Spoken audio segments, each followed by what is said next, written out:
Welcome to Popternative, where we dive into topical discussions from the worlds of pop culture, social media, and sports. Here is your host, Peter Remoliotis, aka PD Beats. PD Beats here from Popternative, speaking to Taylor Hickson about Motherland, Salem on Freeform. Welcome to the show. Thank you so much for doing this. Thank you for having me. Thank you so much. It's so exciting. I mean, just right off the bat, before we get into the show, storytelling and acting, is that kind of one of those things where, you got drawn to it at a young age, you just wanted to do it? Like, how did that start for you? Oh man, I mean, I always say that when I was young, I needed a lot of attention. So my first love truly was music, and my mom put me in theater because it was like, oh, she'll for sure burn her energy out here. She's like, she's gotta dance, she gotta perform and act. Like, take her, please. And so, yeah, I started by doing that, and I mostly fell in love with it so that I could get up on stage to sing, and that was my primary outlet to sing in front of people. Yeah. And then it sort of morphed as I picked up a guitar, and my dad started teaching me how to play, and I went to singing lessons. I was granted singing lessons for Christmas one year when I was, I think, like 11, and I was so scared shitless to go, but I went, and I loved it, fell in love with it, and I started performing with my dad. And then I wanted to pursue a career in music, and shortly after I graduated, I was contacted by a family friend that was like, you're really artistic. These people are they're looking for actors for their roster. And Yeah. Maybe I could try it. Like, dramatic as hell. Like, you'd be great. Get in here. And so I got in for an audition, and I remember the first time that I walked onto a set, and it was just absolutely insane hours. I think I got up at 3 a.m. to drive to set, and the makeup, and I just got to meet everybody. And I think Anthony Hopkins was one of the first people that I met as an actor, and I think I can really credit him to wanting to continue doing what I'm doing. Just seeing how humble he was, and then when he treated everybody with mutual respect and love and patience, it was really humbling to watch. And I sort of fell in love with the people, I guess, more than the craft at first, and then I ended up doing a small part in a Marvel film. And I just remember like watching 300 worker bees, and they all had their own specific tasks to make the machine go, and it was so profound to me how everybody knew what they were doing. They were running around, and I was just trying not to breathe when there's 5 people touching me, and just the sort of beautiful chaos of it was really what drew me in. And I was just like, I need to do this again. And the rest was history, basically. That's great. What I find really cool, and I feel like it might be just kind of because, like, when you're a storyteller, like, work is work, but it's pretty cool that a lot of the projects you've been able to work on are like very fast paced, like kind of high dynamic, complex character projects, right? Yeah. Like, it's Ghostland, which is a movie you did a long time ago, which is an insane horror movie.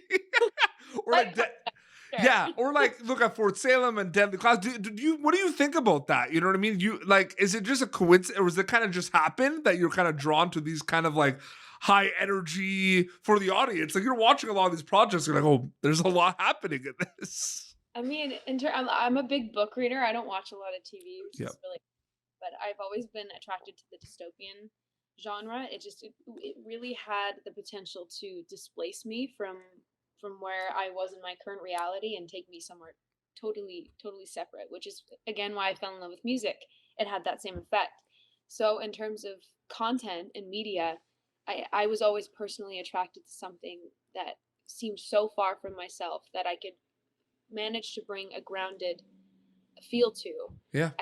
Like making those two meet, making something seem real and believable, like, Hunger Games or Twilight, all those things I just devoured when I was younger. And so, of course, naturally, I began to follow that path, I think, just out of what I loved organically. Mm-hmm.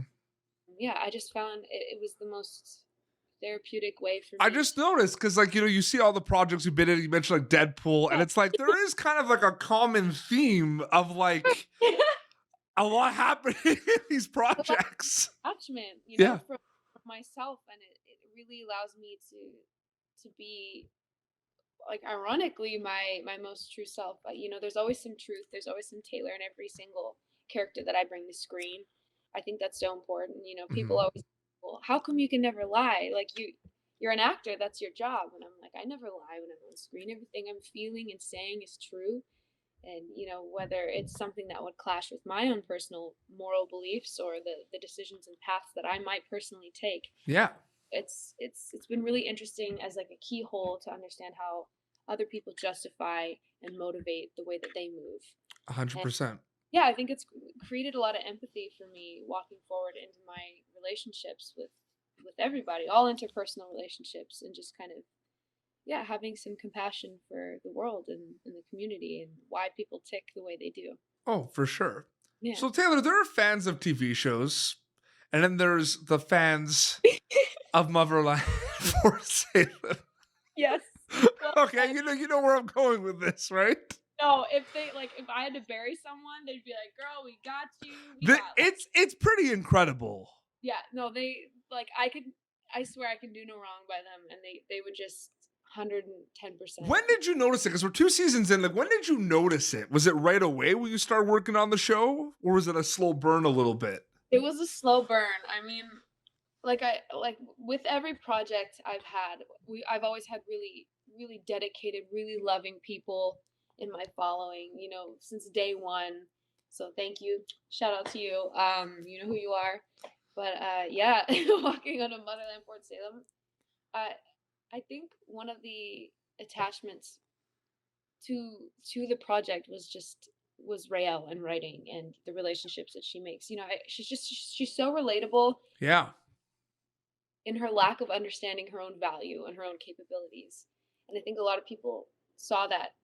You know, it's like she's a very jaded main character. She doesn't always get everything right. She's not always, she's, you know, she does makes poor decisions, but out of good intent of heart, you know? Oh, So absolutely. 100%. Like the labels of like misunderstood or like she's trying to do this and it becomes that. Like she's 100%.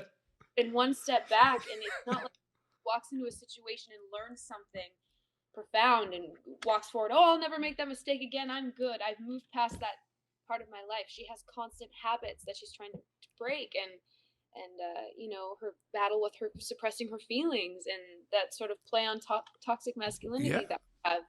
It, 100%. Yep. many people can identify with that, and it's just learning how to love and re-love yourself. Do you think a lot of what you said? Because I'm just curious. Because I'm interested. Because you're an actor working on this show, so I'm curious from your perspective. What do you think about this? But it is such a popular show. It has so much going on in it. People love it. Um, from your perspective, what do you think is really hitting stride with the audience with the show? Like, have you talked about this with other like cast members? Like, what are elements that you think are really making the show popular in your opinion? Someone that's worked on the show. Well, yeah, it kind of ties back to what I was saying. Just really, really seeing someone who represents someone that feels like you on Yep. screen. I think that's so important to see yourself in media and see yourself portrayed in fictional characters. You know, Mhm. so you know, it's there. I didn't really realize this, and I think this is I was part of the problem. Just how little content there is on LGBT media. And yeah, it's like it's in every show, but it's like a token. They throw it in just to kind of like crowd please, which Yeah, it's just there. It's not really like a focal point. yeah, and so like, you know, I when I was asked to take the role, it was something that like I didn't really focus on. It was just more like my relationship with this person and my chemistry with Amalia, and we, you know, we were just focusing on our connection. We didn't really understand the grander meaning, I guess, of really how prominent this relationship was on screen, and people really latched onto it because it was something that doesn't get a lot of screen time. And again, I was part of the problem in not initially having that understanding. And so, you know, to create that for people to see themselves on screen was, it's like, excuse my French, but like pretty fucking beautiful. Absolutely. Is it that was great. Is it blow your mind though how like quick everything is consumed and everything is reacted to. Like there could be an episode of the show that just airs and Yes. then it's not even like, it's like 20 minutes later. Like it's just, it blows my mind how quick we're consuming things and how quick we are reacting and posting and all like the fan theories and the gifs and the memes. They're out like right after a new episode. Like it's crazy. I'm so bad at technology. Like I enjoy so much the things that are tangible in life. So I agree with you. I can't even keep up. Like I can't process how fast we can consume things, even like music. And it's just like you recycle it. You listen to it because it's available on more places than just radio. You know, you have control over your streaming. Yep. So you can watch whatever you want, however many times you want it, or listen to it. And that's what also I think just moves things along. There's rarely storytelling or music or media in general that's timeless anymore. No. And that's there's also no shelf life for shows too, right? Like you, or like TV shows. Like, you know, you mentioned Deadpool. I mean, how long ago did you do that stint in Deadpool? Like that was a good amount of time ago. Yeah. And it still probably gets brought up all the time. Like I walk around in my hometown and that's like what people know me for. They're like, "Hey, you're that girl from Deadpool." I'm like, "Didn't I say like 2 things?" Like I swear I've done other stuff. And they're like, "Yeah, but like Deadpool. How's Ryan Reynolds?" I'm like, "I'm sure he's great. I don't know, man." Like Do you ever get people talking about Ghostland? Because I watched that. I've like that's like one of my go-to. I do like I'm a big horror movie fan. Some people like I don't know. Are you a horror movie fanatic? I was. I until I started making them and that one is like intense. Like that's an intense horror film. It's hard.